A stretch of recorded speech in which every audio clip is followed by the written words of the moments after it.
good afternoon, everyone, and welcome to the Respect in Action webinar hosted by Mind Australia. My name is Katie Larson. I'm the Senior Manager of Inclusion and Participation at Mind, and my pronouns are she or they. Before we move into the discussions this afternoon, I just wanted to take a moment to acknowledge the traditional custodians of all the lands that we're meeting from today. I'm on Wurundjeri country, so I'd like to pay my particular respects to Wurundjeri elders past and present, and also recognise the ongoing impacts of invasion, dispossession and colonisation and how that translates to intergenerational trauma. I'd also like to recognise the ongoing resilience of languages, cultures, knowledges and beliefs of First Nations peoples. So thank you so much for joining us this afternoon for this discussion around housing and mental health and the intersections and pathways that make it more inclusive across different communities. Mind Australia provides a number of high quality housing and support services, so we're really interested in the intersections of housing and mental health and how we ensure that housing creates mental health spaces and in turn supports people's greater well-being.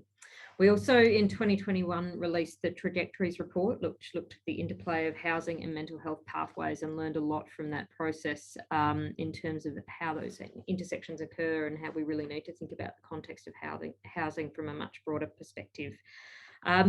Today's discussion, as with all of our Respect in Action webinars, is about looking at intersectional and inclusion and considering different perspectives and ideas and experiences around the topic in question. So that is what we will seek to do, and we've got a range of wonderful speakers who are joining us here this afternoon to help us to look at this issue from lots of different angles. First off, I'd like to hand over to Sharon McDonald, who's the Participation and Engagement Advisor at Mind, and LJ, who's a member of the Lived Experience Advisory Program at Launch Housing, who are going to have a chat about the context of lived experience in housing and homelessness. Thanks, Sharon. Thanks, Katie. Hi, everyone. I'm Sharon. I use she, her pronouns, and I'd also like to acknowledge that I'm on the unceded lands of the Wurundjeri people of the Kulin Nation, and pay my respects to elders past and present. I've been at Mind since February. I was previously working at Launch Housing as the Lived Experience Participation Lead, using my lived experience of homelessness and working with Launch's Lived Experience Advisory Program, or LEAP, which is how I met LJ several years ago now. In that time, LJ has contributed to Launch's service design, program evaluations and organisational strategy and planning.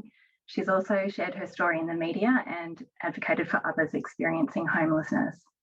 Last year, LJ was nominated for a Council to Homeless Persons Consumer Achievement Award and also won a scholarship to complete intentional support training. LJ has previously worked with the National Homelessness Collective's Period Project, and this year I got to work with her again when she was invited to be a lived experience advisor on Mind's From Homelessness to a Home Transition Co-Design project. So before I ask LJ to introduce herself, I just wanted to say a special thank you. I know the audience is going to be wowed by you, but it's important to acknowledge your generosity in sharing your lived experience, making yourself vulnerable and revisiting traumatic experiences for our benefit. LJ has a lot of experience in the space and knows what to share and not to share, but it is difficult work and it takes real strength. I also want to give a content warning. Some of what we discuss might be distressing to hear, so please look after yourselves and reach out to your supports if needed. And now, LJ, I'll hand over so you can introduce yourself. Thank you kindly, Sharon. So obviously I'm LJ. My pronouns are she, her, and it means so much to me to work alongside Sharon and be given so many wonderful opportunities. I've learned a lot and I hope others have learnt from me in doing all of the things that were just mentioned. It really means a lot to me because, you know, you go through all of these things that are so negative, and if you can use all those negatives as a positive for even just one person, then it doesn't feel like it's all for nothing, you know? Absolutely. Thank you, LJ. So to start, I wonder if you could share a little about how you first came to experience homelessness. Yeah, of course. So I was 14 and I had to leave home due to the environment and other factors there. Obviously, I didn't have any Centrelink because I was 14. So yeah, thus began my journey of couch surfing, I guess you'd say.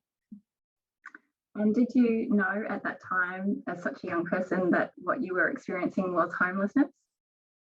no, I thought I was doing quite well living in a shed in the outer suburbs of Melbourne, and maybe I was doing quite well with the cards that I had been dealt, but no, I did not realize I was homeless for a long time at such a young age. Yeah, I think that's a really common experience for young people, and it makes it extremely difficult for them to know how to access supports if they're not even aware that this is what they're going through. So can you tell us a bit about what happened next? So next I obviously started to get Centrelink at 16, and I then started living in boarding houses with my boyfriend at the time. What was that like, LJ, being so young and living in boarding houses? It was pretty terrifying. I felt incredibly vulnerable and scared most days, if not every day. Sadly, the landlord there took advantage of all of the people living under that roof. They were mostly vulnerable, traumatized women, and he would ask them for sex instead of rent and things of that nature. He was also a drug dealer, so he dealt every drug under the sun to everyone in that house. And obviously there was no space created for them to get out because this person was taking advantage of them. Luckily for me, I had a male partner at the time, so I felt somewhat safe.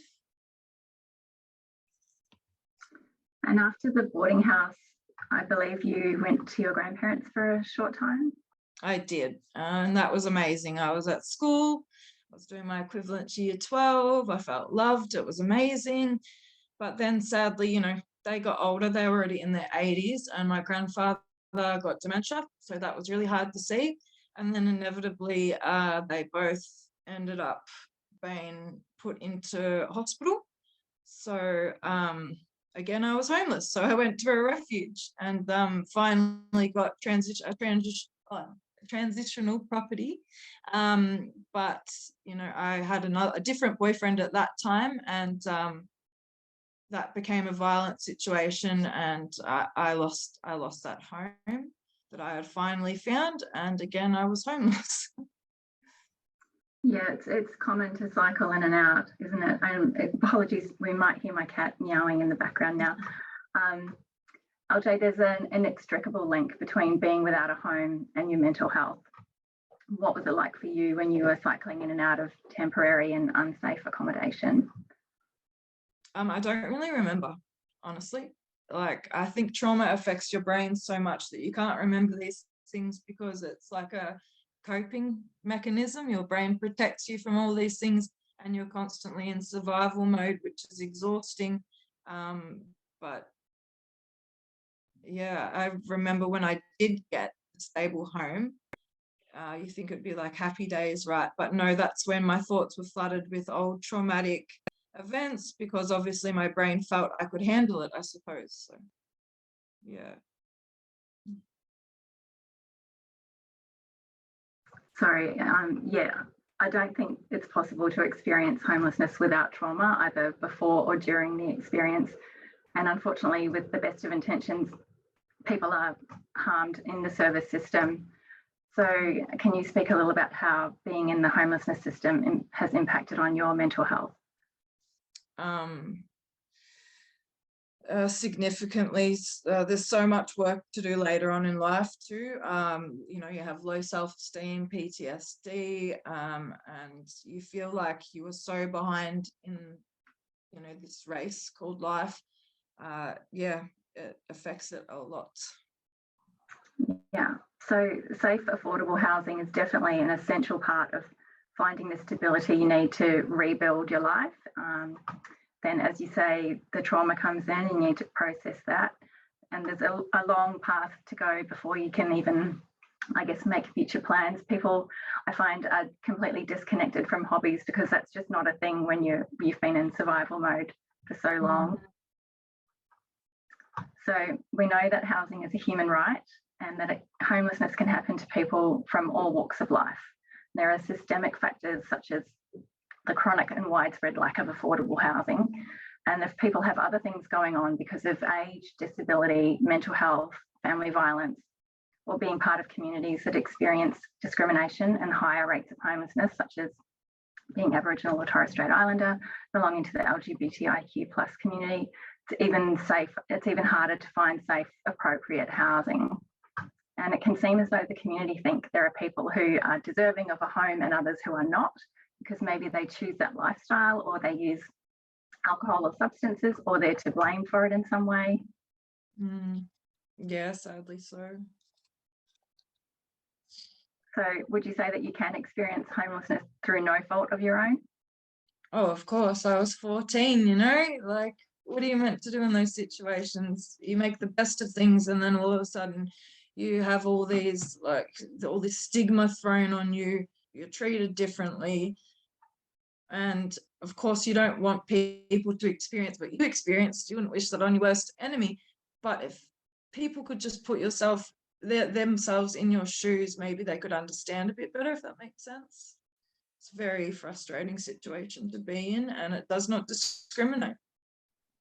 And what would you say about how stigma from the community makes you feel?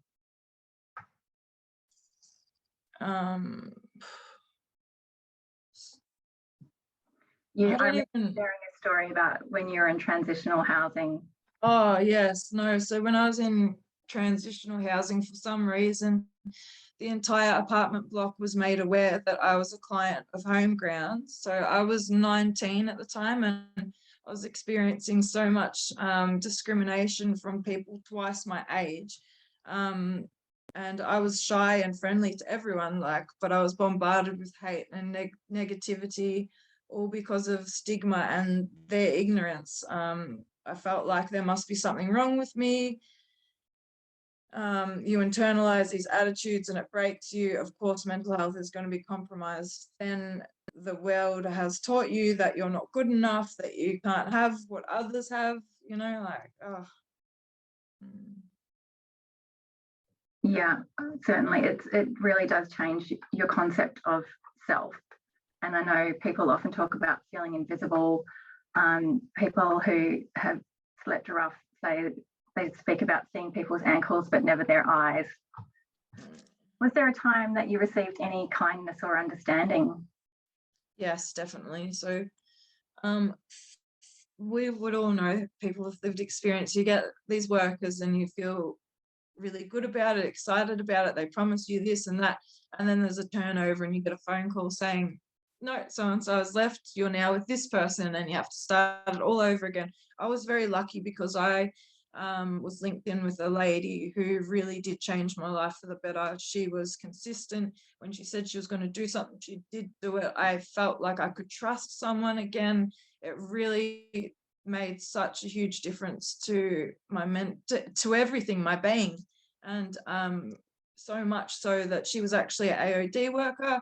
I went and then studied my Cert 4 in AOD because she had been able to help me, and I really wanted to pass that forward and help someone else, because this woman, she still means the world to me, because she really did change my world. You know, we worked alongside each other for maybe, it could have been 4 years, but I'm going to say around 3, a bit over 3. Yeah, it was Yeah, that continuity and building a relationship of trust and rapport with someone is so key. And the fact of not having to constantly retell your story to new people is also really important. It's just re-traumatizing. So we know that workers are integral, but was there ever a time when a total stranger did something kind for you? Yeah, absolutely. So the one that sticks out in my mind, maybe it's the only one, I don't know, like I said, you have a really bad memory, I'm sure we can all relate to that. But so I was on the train going from the country to the city, and I had all my bags with me. I don't even think I was on Centrelink at this point, to be quite honest. So, but anyway, I looked quite rough, no doubt about that, but I had all my bags with me, and the ticket inspector asked for my ticket, and obviously I didn't have a ticket and I didn't have any money. I just knew that I had to get out of the country and get to Melbourne. And she was furious with me. She seemed to think that I must be feeling very self-righteous or something like that, and she just patronized me in front of the whole carriage. And I really didn't say anything. I was very quiet. And this lady came up and said to her, you know, you can't speak to people like that. Like, this girl's very young. Like, look at her. She's going through a rough time. Just like, you know, and this woman was the ticket inspector was so embarrassed, and so she should be. But then this lady sat down with me for the rest of the trip, and when we got closer to the city, she ended up giving me $20, and I really did not want to take it. I felt so ashamed of taking it, but she said, no, you're taking it because you need it more than I do. And it's not like she was wearing like Chanel clothing or something, you know, like she probably really needed that money too. And this is going back over 10 years ago. I don't think she would remember, but if I saw her again, I would give her $40. Like, it really meant the absolute world to me to be seen, stood up for, spoken to, like every human should be, you know. Yeah, I'm sure she doesn't realise the huge and lasting impact she had on you, but it just goes to show a small act of kindness, even making eye contact and having a brief chat with someone. Yeah, exactly. Yeah. So LJ, you touched on this when you introduced yourself, but I want to say the work you've been doing in advocacy, consumer participation and co-design is all about taking your direct experiences and applying a systemic lens.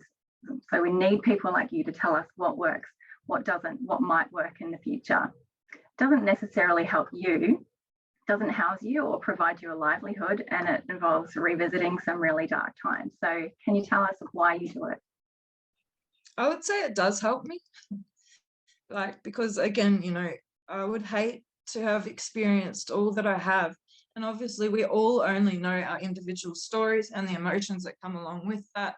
I don't think you could ever fully express all those things, but I'm quite happy to relive those moments if I can take all that negativity and, like I said earlier, make it into a positive for someone else, which is exactly what lived experience does. Like, we are looking through a very unique lens, and not only does it need to be heard, but it's nice to feel heard, and it's empowering.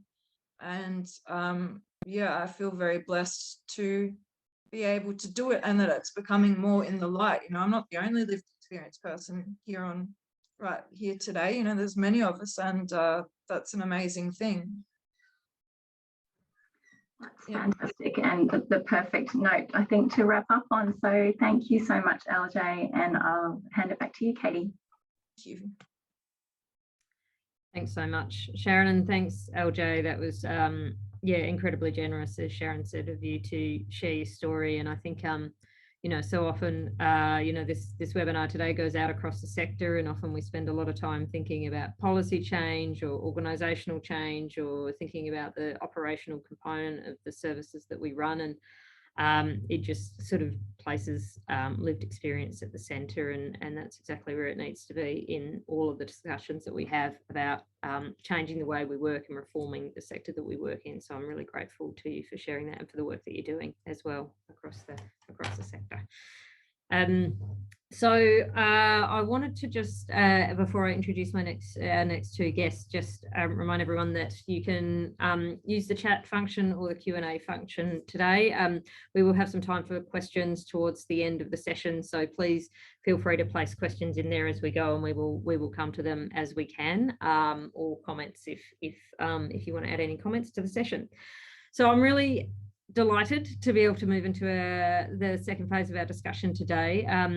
As those of you who have come to our webinars before know, that one of the key things we try to do is to do two things: elevate lived experience, and also elevate the perspectives, contributions and ideas of people working within or from marginalised community experiences, and to do that in ways that recognise the intersections and complexity of people's lives, and really bring to light how we can think about responses to inclusion in more foundational and I guess meaningful ways to really generate change, and to think about how we centre those experiences in the work that we do right across the sector. So I have two wonderful guests to talk to you today. Firstly, I'd like to introduce Stacey Broadbent. Stacey's the National Manager of Aboriginal Community Housing Limited. And Stacey, I might just hand over to you firstly, just to tell us a little bit about yourself and what brings you to the work that you do. Thanks, Katie. Most appreciated. And thank you, LJ, for sharing your life. It's my mum always says that there's always chapters as part of our life. So thank you for sharing those chapters as part of your life and giving us some insight into what your experiences or what your lived experiences have been. It was enlightening is not the right word to use, but I thank you and I appreciate you for putting that out there. As Katie said, my name is Stacey Broadbent, and before I begin, I'd like to acknowledge traditional owners of the lands in which we all meet today. I'm actually on Gadigal Wangal country in New South Wales, so it's in the inner west Canterbury Bankstown area, if anyone knows that area at all. And I am also a Thaul woman with close ties to Yuin and Dunghutti nations. Katie mentioned I'm the National Manager for Aboriginal Community Housing Limited, but that's what I do to pay the mortgage. It's actually not what I do in my life and what I enjoy to do. I am a daughter of a survivor of a stolen generation. I am a mum. I'm a partner. I am a sister. I'm an auntie, and I'm a granddaughter. So that's who I am as a strong Aboriginal woman in today's landscape. One of the reasons I do what I do is because Aboriginal housing is my passion and always has been. Been lucky enough to work in my passion for over 20 years, starting out the first ever Aboriginal and Torres Strait Island tenants advice and advocacy service that covered the whole entire Sydney Basin. And then moved on from there into state government, which I kind of survived for about 11 years. So I wear that as a badge of honour. And then I've jumped back into community work. The reason why it's my passion is I have lived experience of what it's like to live in some form of public housing that's not up to standard. I also have lived experience in seeing what my family has gone through to try and secure private rental or even in the home ownership route. I remember being a young kid, as I mentioned before, I am a daughter of a survivor of the stolen generation. So I remember being a young child and visiting my family and my grandmother telling me that I had to hide in the roof with my brother because we're the most fair-skinned out of my whole entire family because my father is white. And I remember being young thinking, why do we have to hide in the roof in the middle of the summer? Like, we're going to die here. And it didn't make sense to me at that time.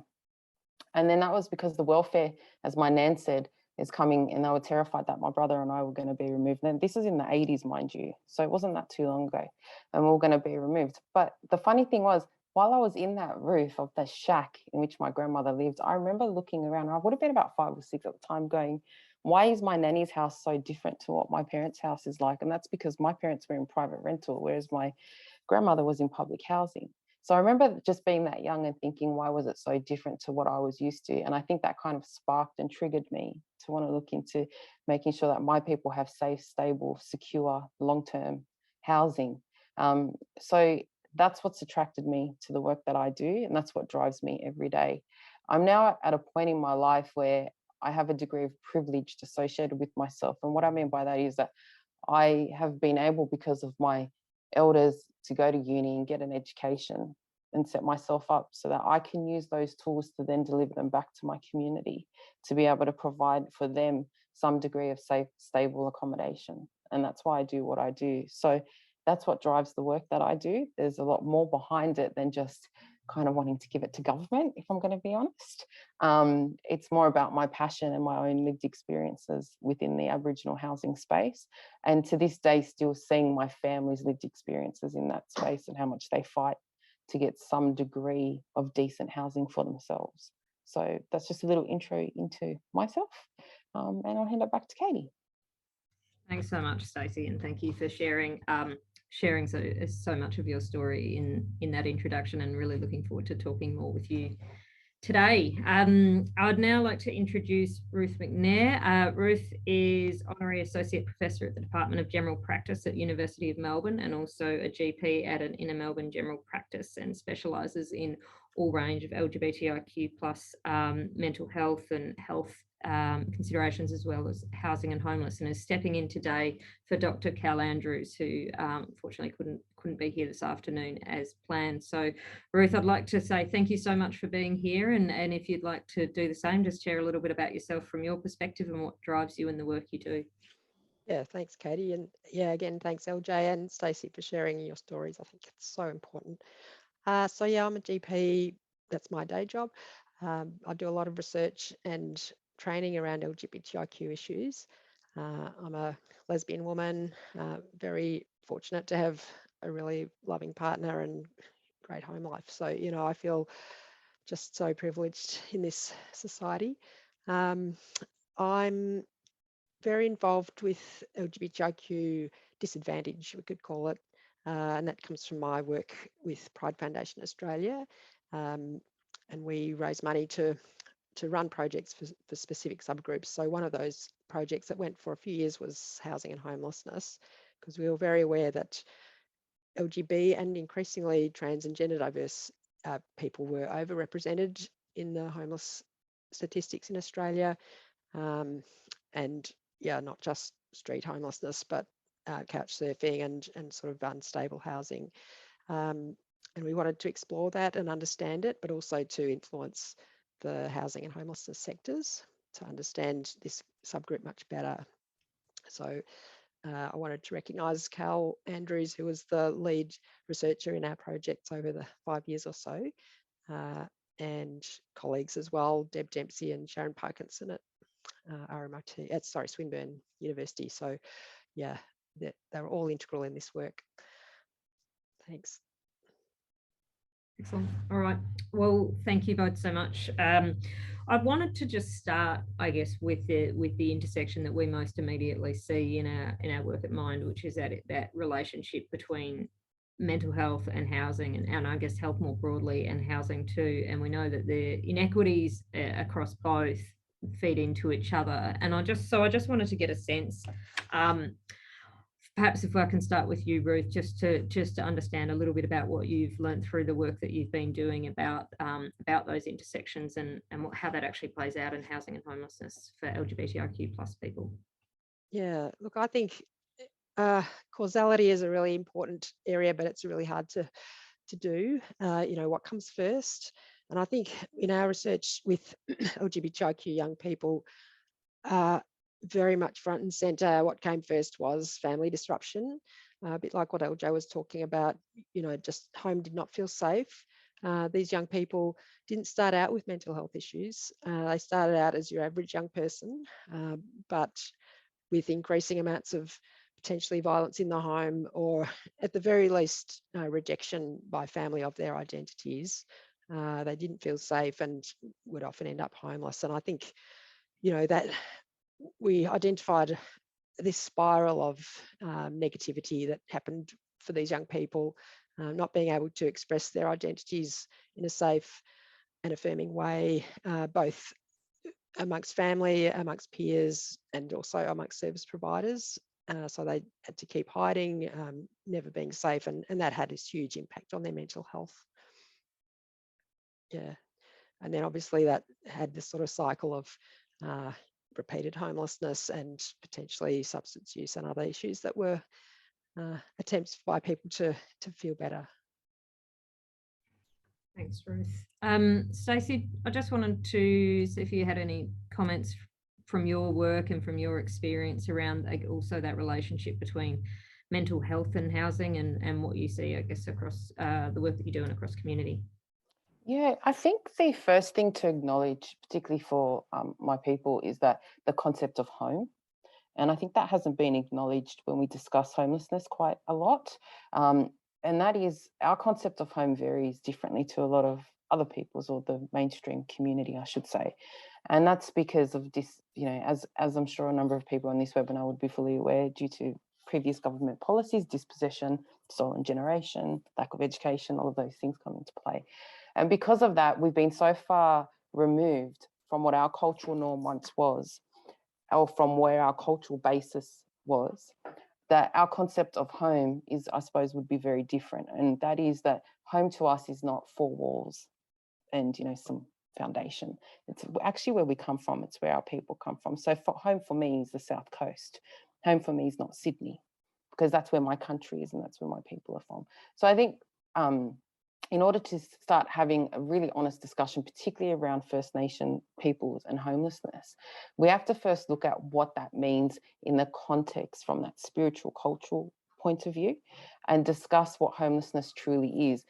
If that is only related to something from a structural perspective, then that's where we start to have an issue when we want to engage with First Nations people. When we start to talk about mental health as another layer to that, that's when you have to, not you per se, Katie, but the wider community has to start discussing transgenerational trauma, because that clearly exists. I myself know I fully have transgenerational trauma, and that's purely and simply because I'm a daughter of my mother, who was a survivor of the stolen generation. I know that's there, and I know the reasons why they're there. We have to start looking at the previous policies that have directly impacted on First Nations people, from being dispossessed of our land to them being tarnished all with the same brush that we're all alcoholics, pedophiles, druggos, and anything else like that. We don't work, you know, you don't get rent out of us. What happens at that point is they all come into one big sphere, one big ball. They hit an individual, and then we're hit with not just the physical side of the health issues, but the mental side, which is kind of the invisible health, you know, that people don't want to acknowledge because you can't physically see it. So there's nothing wrong with you. They hit the mental side, and that's not acknowledged. So when you go hand in hand with someone, a First Nations person experiencing mental health and homelessness, it's really hard to just go, okay, the best answer here is to build more houses, because it's not. There is no solution at this point in time. A lot of people go, how can you say there's no solution? Because the core of the problem is not being addressed. And the core of the problem is because of what my people have been through historically, and still to this day, it's not a historical issue. The only thing that's changed is that there's a different name for a piece of legislation or a different name for a piece of policy that, you know, wasn't so much as like, oh, we're not going to let Black kids go to school. It's just shifted a little bit. It hasn't changed to this day. It's only further evolved, but it's being hidden. And that's the issue, because the core of it's not being addressed, and there are the hidden policies and legislations that are surrounding it. Nothing's ever going to be fixed, or nothing's ever going to be good enough for my people to be able to move forward, to be able to deal with homelessness and mental health as a combined issue, so to speak. It's, yeah, a very like a lot of really critical considerations in there, particularly around addressing the core of the issue. I mean, I suspect we've got a bunch of people from across, you know, mental health sector and more broadly thinking about these kinds of issues. What would you advise in terms of how we could be thinking about the core of the issue? What are the key things that we can be doing to actually starting to address and respond to the core of the issue? To Stacey. I think there's a number of things that can be addressed. I'm going to just sidetrack for a little bit, and I'm conscious of time, but just allow me this. Is that when Closing the Gap came out, everyone was really excited about that, right? Everyone was like, oh my God, CTG is going to be so great. It's going to address all these issues within First Nations communities, and all these First Nation people are going to be great, and, you know, we're going to strive to be better.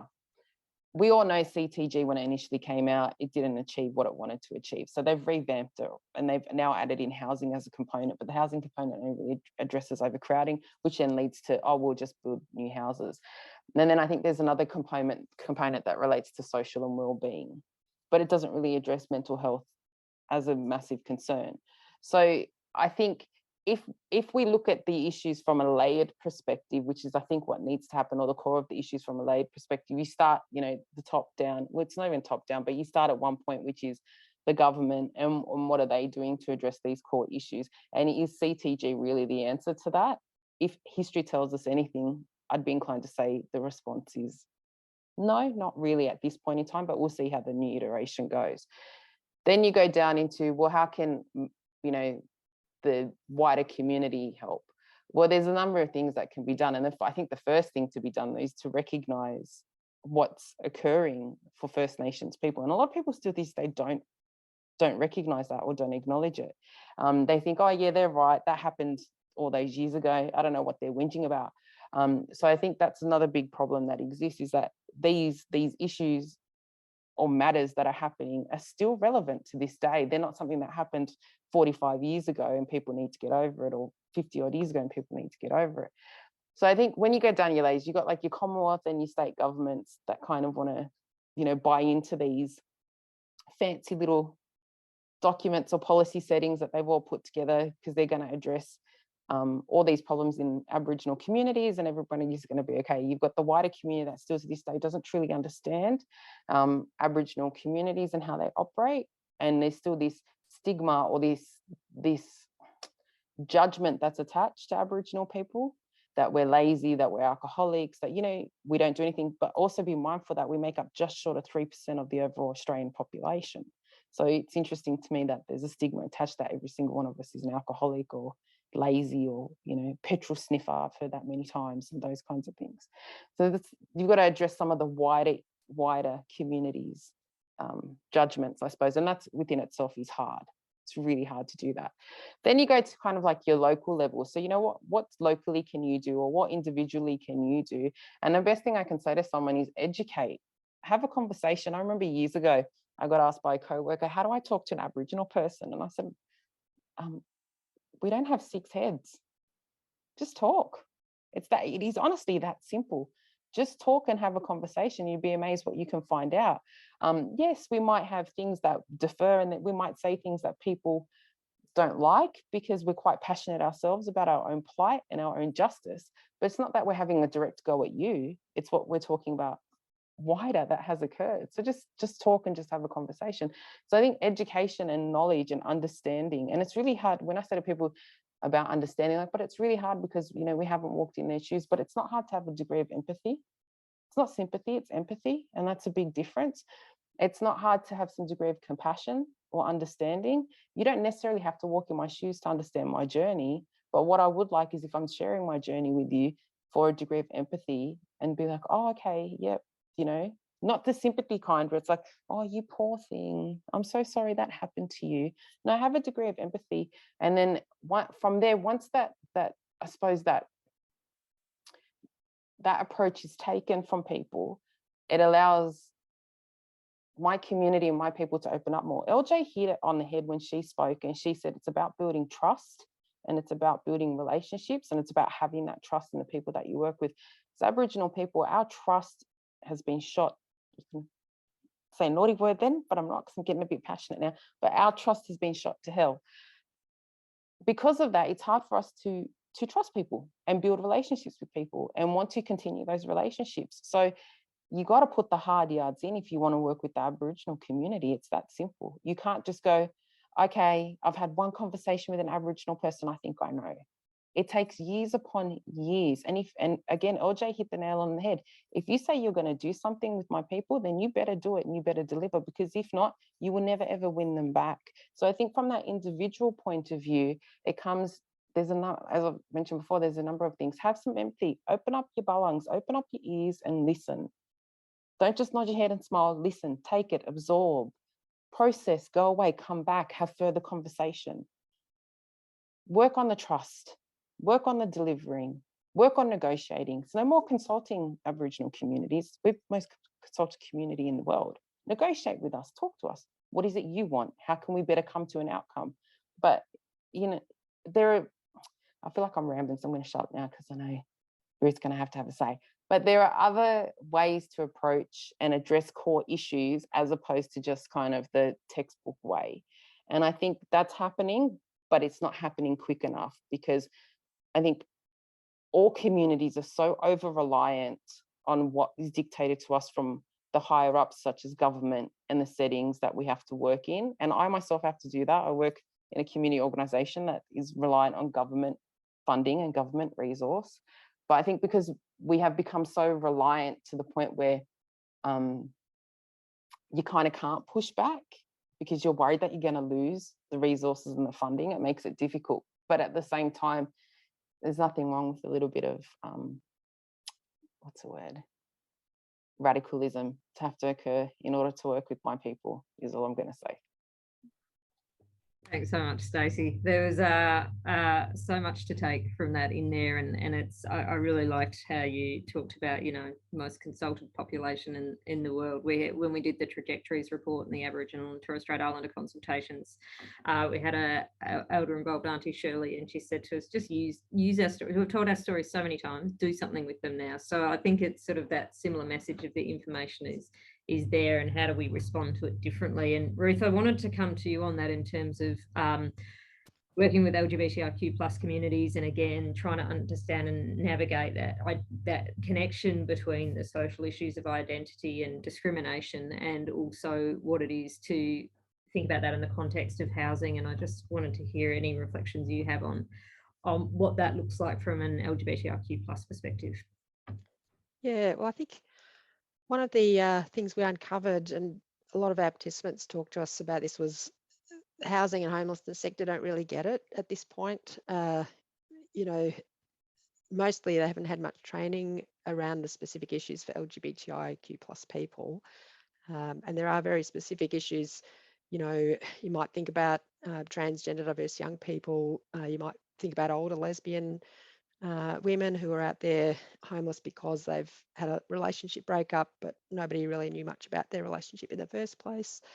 You might be thinking of gay men who are in a, let's say, violent relationship and trying to escape that. I mean, there's so many factors that might be contributing to those people's homelessness, like anyone else, but the response needs to be quite specific to the LGBTIQ community and aware around things like what language to use, you know, whether to use pronouns, and if so, how. I mean, the housing, especially the homelessness sector, is very gendered. You know, there are women's services and there are men's services. What happens if you fall in the crack? You know, you don't necessarily feel comfortable in either. As a non-binary person, for example, or a trans person, that's really very tricky. And, you know, some of the people we talked to said they just didn't feel that safe in any homelessness service because they couldn't guarantee that their LGBTIQ identity would be respected. Much worse than that, they'd heard and experienced lots of issues of discrimination and violence towards them in housing services.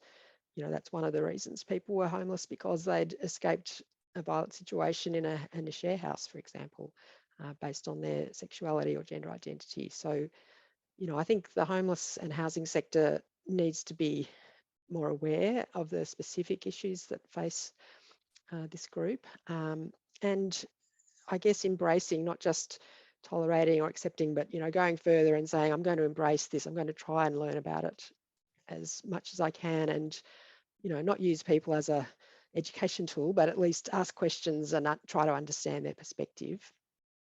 A bit like what Stacey was saying, you've got to get to know lots of different LGBTIQ people to hear the diverse range of experiences. And that's okay to be upfront and say, I'm not quite sure about your situation, but I want to learn more about it. So yeah, I think that was one of the things that we've worked on in the later part of our project, was trying to educate and train up the housing and homelessness sectors in this area. Thanks, Ruth. It's such an important one, I think, and probably what I find is the challenges that we often think about concepts like housing and homelessness, and then once we're a wee way along the road, we start thinking about diverse communities or different population groups or community groups that might not have the same access, and often that's too late in the sense of actually thinking about design and development of appropriate response. So I wanted to ask you, in terms of that, I mean, what would you like to see more of? I'm conscious that it's not about, you know, I initially had some questions around how do we build safe spaces for different communities, but I feel like there's a step before that in actually understanding what, as you said, what is home and what are the needs of that sense of home and community and belonging. Where would you direct? What would you like to see change fundamentally in that sense? Is it about space? Is it about environment? Or is it about the concept of home, or both? I think it's both, but what I would love to see change is the throwing at the one size fits all approach. And I see that quite a lot. When I was a tenant advocate all those years back, I'm really starting to show my age now, but many years ago when I was a tenant advocate, we of course had everybody walk through our door. Didn't matter what you were experiencing, whether it was homelessness, escaping DV, family violence, alcoholism, drug abuse, whatever it was. We had everyone walking through our door looking to get a roof over their head. One thing I found was there was this approach, and unfortunately it still is there to this day, because it's kind of an ingrained behaviour that exists within government in particular. that it's a one size fits all approach. So if someone's homeless, all they're looking for is a roof over their heads and they'll be happy. Some people don't want to live with a roof over their head, as we know. Some people can't live in enclosed spaces. But it was just like, oh, well, we'll just build more houses, we'll get more in, and they'll address the homelessness issue, right? We know that doesn't work. It's been proven not to work, because if it worked, the streets would be, in the words of people, cleaner, right? But also it's that model of, well, we're just going to chuck everybody into an apartment block, or we're just going to build more refuges or hostels that are female, male, or we're just going to focus on an Aboriginal community.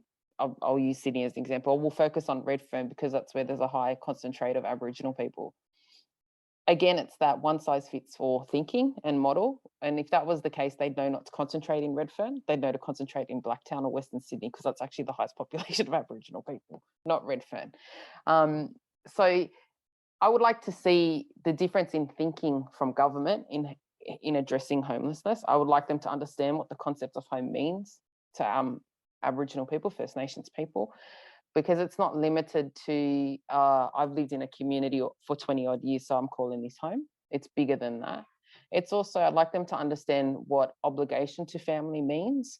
I've had many families, many of my own family members, along with friends, threatened eviction notices because they've had people sleeping on their couches.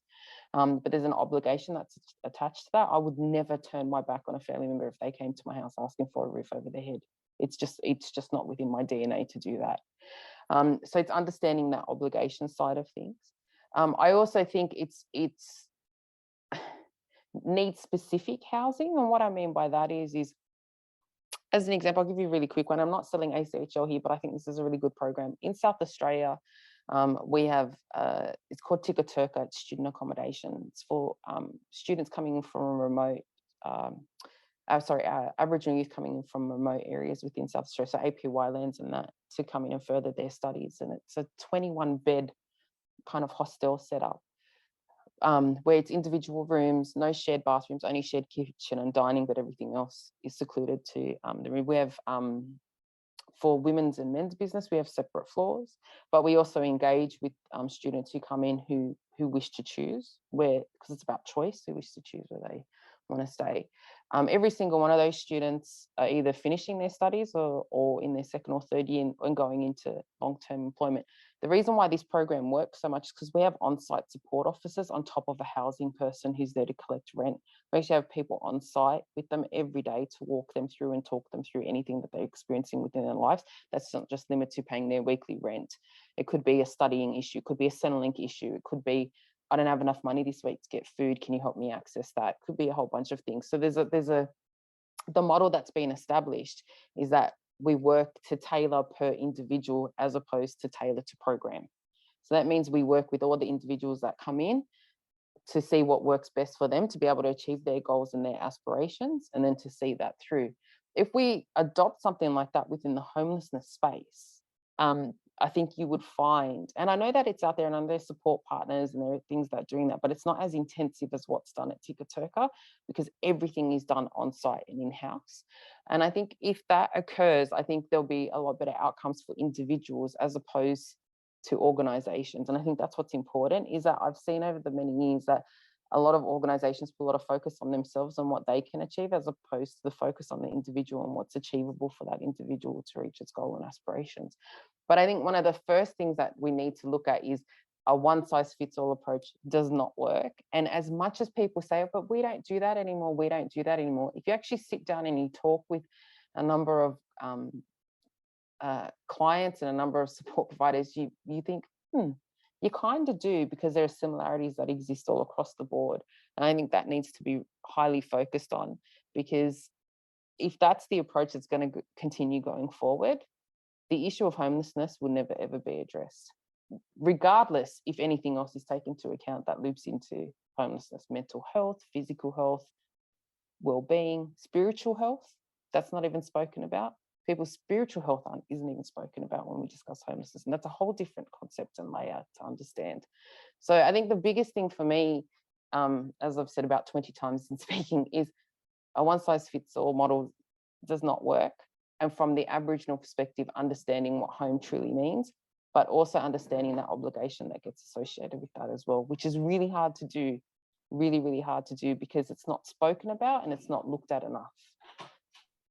Thanks so much, Stacey, and couldn't agree more. I think the one size fits all never supports us too well. Just a reminder, if you do have any questions, we might have a couple of minutes for questions at the end of the discussion today. But Ruth, I just wanted to come back to you finally and just ask a little bit about, I guess, that component as well. I mean, you touched on it before from a trans and gender diverse perspective. You know, one size fits all doesn't work, it's often gendered. And there's a lot that we can do around the language that we hold and the way we understood LGBTIQ plus inclusive practice. What is the, from your perspective, I'm interested to understand if there's more that we need to think about from a space and environment perspective to support an inclusive environment for particularly for trans and gender diverse folks, I think. Yeah, well, Cal led a project looking at a guide for health service or housing and homelessness services. So that's out there on our website if you want to have a look. That gives you a sort of a huge whole of service approach from top down and bottom up around management, policies, frontline services. So I won't go into that now, but I think one of the cutting edge areas that we're looking at and sort of endorsing is the idea of peer navigation. You know, obviously most people who are trying to access homelessness services are doing that in a mainstream setting and don't necessarily know what's going to be LGBTIQ inclusive. So having peer navigation that is a support person, I mean, like LJ said, who's going to stick with them for a while, help them navigate through the system into safe, secure housing, I think is a really useful model to think about. There's just been some funding announced in Victoria to set up services around this model and have LGBTIQ specific housing workers as well who can help people navigate the system because it's really complicated and get out the other end. So I think that's something that other states and territories might look at. Hopefully we'll have a good evaluation of this program in Victoria over the next 2 or 3 years and get some reasonable feedback from participants about whether it actually helped them. Excellent. Thanks so much, Ruth. So I've got, I think, LJ, welcome back as well. We've got a question from the group from Carolyn. Stacey mentioned we need to move beyond consultation, and LJ spoke about co-design. How can people with lived experience help create tailored solutions to homelessness? So LJ, did you want to touch on that firstly? I'm so sorry, I can't see that question, so I could read it alongside you. How do I get that up? Or is that just for you to see? I think it might be just for me to see, but I'll just summarize it again. So basically, I can see it now, Stacey. Systems working behind the scenes, very impressive. All right, so I'll give you a moment to have a look at that, LJ, and then just welcome your thoughts on. Thank you so much.